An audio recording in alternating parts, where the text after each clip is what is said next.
আজ আমরা এসেছি বুড়ো বুড়িতলা মন্দির, যেটা বহু পুরনো দিনের মন্দির এবং মন্দিরটা দেখতে খুব সুন্দর। নতুন করে রিপেয়ারিং হচ্ছে। আজ এখানে আমার বাবুর মুন্ডন করানো হবে, মানে প্রথম বাচ্চাদের চুল এই মন্দিরেই দেওয়া হয়। আজকে সঙ্গে আছে বুনু, বাবা, মা, ভাই, বোন, ঠাম্মি, দিদুন, পিসি আছে। আমরা মন্দিরে ঢুকবো, তারপর মা বুড়া বুড়ির পুজো অর্চনা করে চুল কাটানোর নিয়ম বিধি সম্পন্ন করা হবে। জয় মা বুড়া বুড়ির জয়।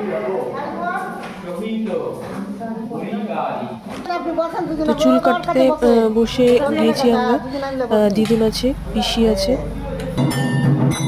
জয় মা।